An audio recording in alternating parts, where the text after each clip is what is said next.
The King and the Apple. There once lived a very kind and gentle king who loved God and was very fond of wise and godly men. One day, a very wise sage came to his kingdom and started living in a beautiful garden near a river. Every evening, the wise sage would sit with the people of the kingdom and would talk to them and teach them lots of wonderful things.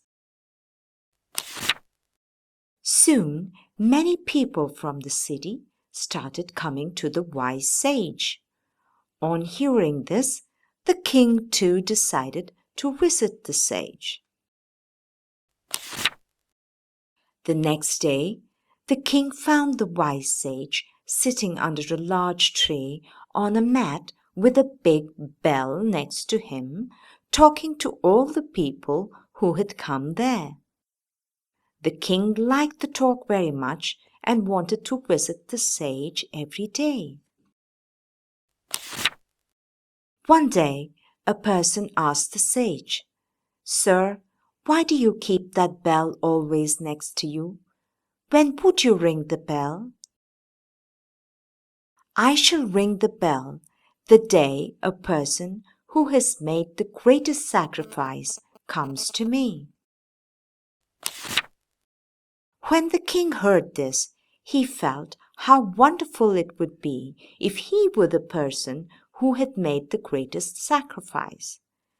The next day, the king filled a plate with the juiciest fruits, another plate with the prettiest clothes, and yet another with the most dazzling jewels, and took them to the sage. On the way, the king came across a very hungry old woman who called out to him and said, "O king, I have not eaten for many days. Could you please give me something to eat?" The king took an apple from the plate of fruits and gave it to the old lady. The king went to the sage and proudly presented all the lovely gifts he had brought. The sage remained silent. Soon the old lady arrived and made her way through the people sitting there and moved towards the sage. She came near the sage and placed the apple before him. The sage immediately picked up his bell and started ringing it.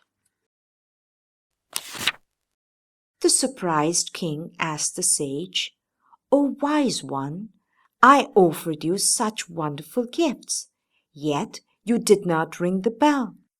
But when this lady offered you just one fruit, you rang the bell. I don't understand all this." "O king, it's true that you presented many lovely gifts. For a king, it's very natural. But this old woman, who has been hungry for many days, got just an apple, and instead of eating it, she gave it to me. She gave me all that she had. What greater sacrifice can anyone give? O king, it's not the amount or cost that matters, but the love and the thought behind it."